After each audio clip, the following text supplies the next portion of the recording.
G'day guys, just ready to go through some of the solutions for the first revision sheet that we did for revision of Term 1 work for Year 10 Maths. Let's have a look here. First of all, simplify, just a nice easy Surd one to begin with.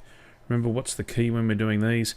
We've got to look for a perfect square that's a factor of the number underneath the radical sign, the root sign. So here we go. That's going to be 2. The perfect square that's a factor of 45, of course, is 9. 9 goes into 45 5 times. So 2 root 9 root 5 is the same as 2 root 45. We're going to do the same thing here with the 27. And of course 9 goes into 27. So it's going to be root 9 and that only goes in 3 times. When I get to 12, what's a perfect square that's a factor of 12? Obviously it is 4. And so we've got root 4 times root 3. And you see if you expand those, if you multiply those surds together, you get what we started with. Why aren't we doing that? Because we want to undo it. We want to try and simplify it a little bit. So now this is 2. Square root of 9 is 3. So I'm going to have 2 times 3 is 6 root 5. Minus, and again I'm going to have 2 and the square root of 9 is 3. So 2 times 3 is 6 root 3. Minus, and here 2 times the square root of 4 is 2. So 2 times 2 is 4 root 3. Nearly done. Ooh, don't know why it went running over there. Sorry about that. Here we go, we've got 6 root 5. There are no other root 5s for it to join up with, so it stays as 6 root 5. And we've got minus and negative 6 root 3, take away another 4. That's negative 10 root 3 altogether. And that's what we should have for the first one.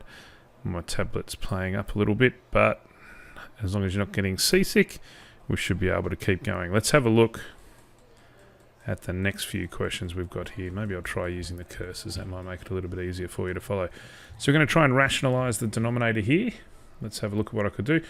Root 3, it's just impolite to have irrational denominators, so I'm going to rationalize it. Multiplying by root 3 will take care of that, but of course I don't want to change what my fraction is worth, so I need to multiply the top by the same thing, because now I'm really just multiplying by 1. So the point of this isn't to change its value, it's just to change the way it looks. The reason we want rational denominators is it's much easier when we have to substitute this into these expressions into other equations. So here I'm going to have 3 root 4. Well, that's interesting because root 4 we can simplify. We did that in just the last question. That's 2. So 3 times 2 times root 3 in the numerator, and root 3 times root 3 in the bottom is of course just 3. Now I was going to multiply those together and have 6, but in actual fact I've got a common factor that I can cancel. The only thing you can cancel in fractions are common factors. So what have I ended up with? 1 times 2 times root 3, 2 root 3, and you're all done. Step over to the next one here.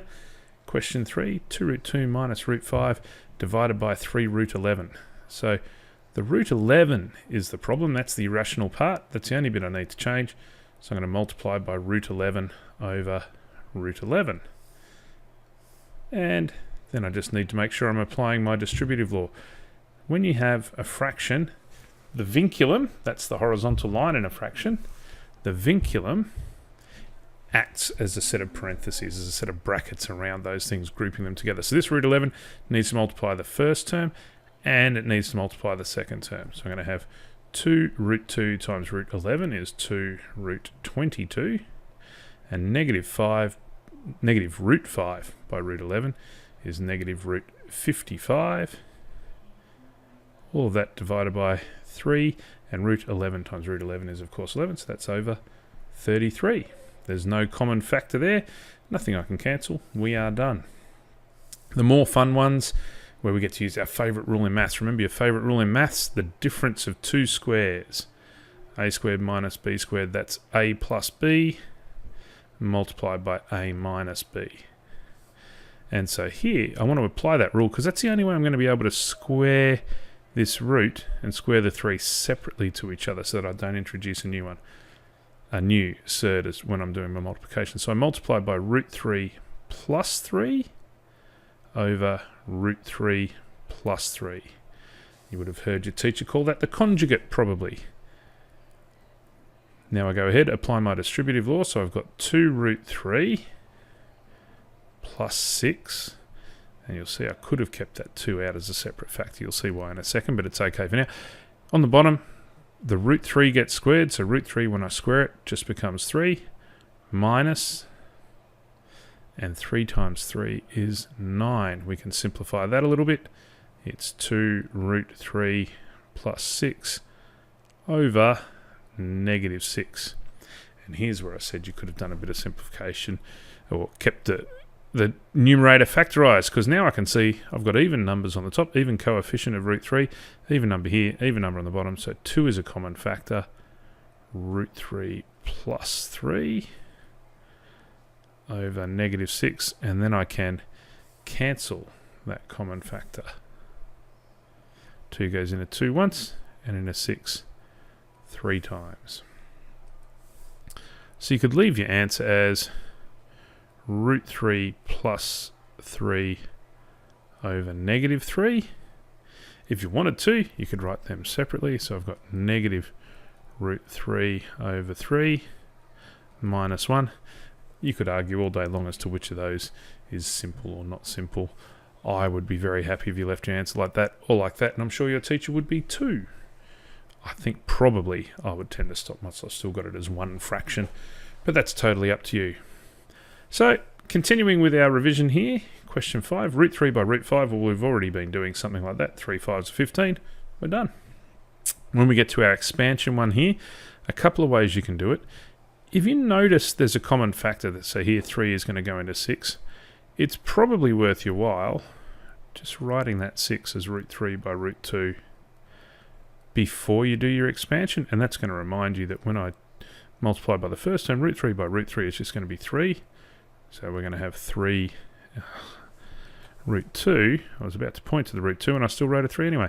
And then root 3 by root 5, well, that's exactly what we did in the last question, wasn't it? Root 15.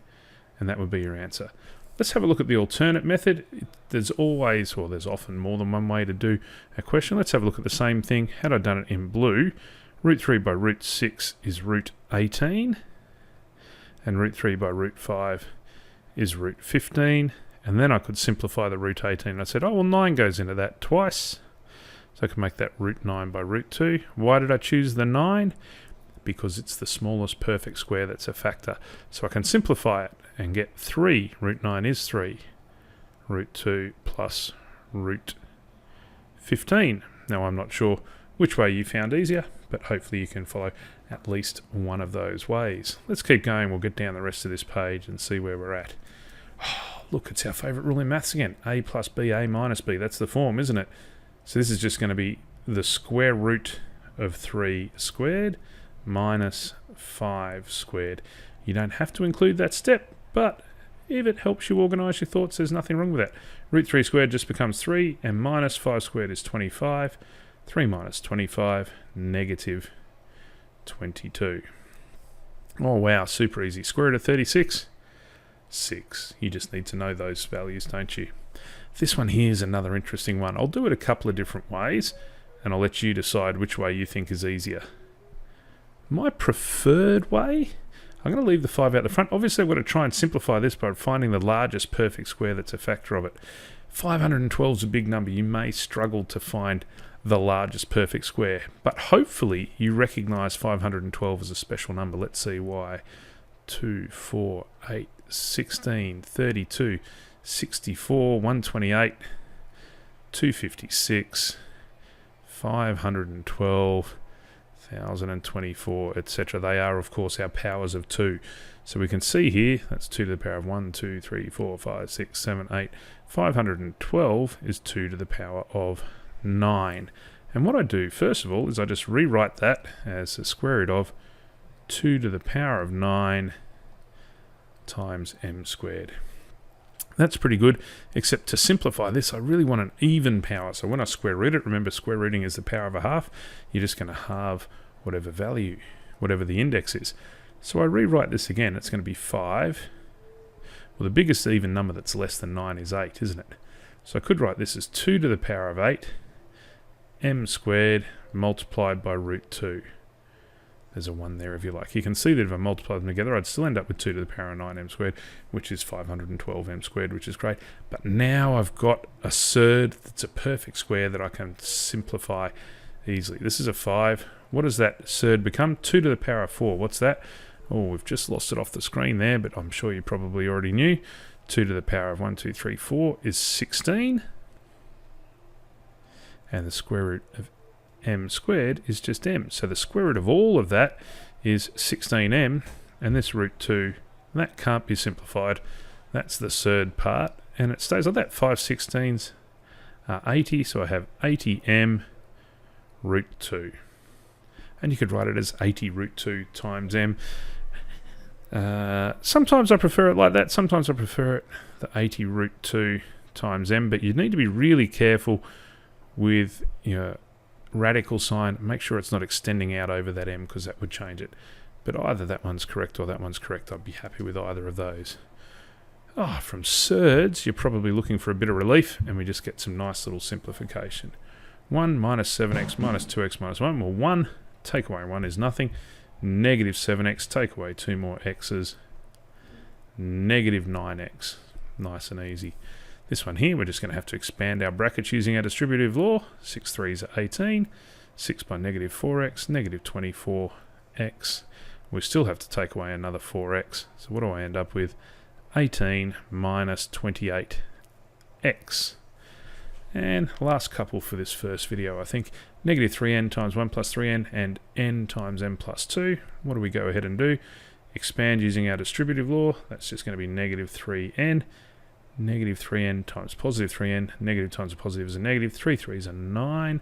And n times n is n squared. So that's going to be negative 9n squared. Expanding the second bracket, n times n is n squared, and n times 2 is 2n. Collect your like terms. Negative 9n squared, if I add 1, n squared, I now only have negative 8n squared. Negative 3n, if I add 2 n's, I just end up with minus n. And lucky last, just the same sort of thing, except this time we've got some fractions to deal with. Doesn't make it any easier or harder, it's all the same thing. Is there a common factor I can cancel? 12 and 7, 6 and 5. No, 7 and 5 are primes that don't go into that, so I just have to go. 12 6s are 72, 7 5s are 35. Don't forget the k. On to the next bit. 3 is going to go into 12 4 times, isn't it? So I can have, it's a positive times a negative is a negative. That 3 goes into 3 once and into 12 4 times. So I'm going to have 4 by negative 4 is negative 16 over 7. And then I've got minus 7 over 3 lots of k. Two options here. We've got to join our like terms together. This number of k, 72 over 35, minus 7 over 3k. Looking for a common denominator there. I'm going to get 3 35s or 105. Let's make sure we can get those fractions into the same, having the same denominator. So I'm going to multiply the first one by 3 over 3, this one by 35 over 35. And that's going to let me compare the values of k nice and easily. 372s are 216. 735. 730s are 210. And 75s are 35. So that's minus 245. That's how many k I have. Minus 16 over 7. And so now we can simplify that. How many more? Oh, what's 216 minus 245? I think it's negative 29 over 105. Now you can write the k at the end. I like to write it in the numerator. Sometimes it's a bit easier. It's up to you. Minus 16 over 7. You could have written that as one fraction, all with the denominator of 105, seeing as though 7 goes into it. Or you can leave it like that. I think I'd be happy with either. Okay, I hope that helps with the first few questions. I'll see you in the next video if you needed any help with those. Cheers. Keep up the good work, guys.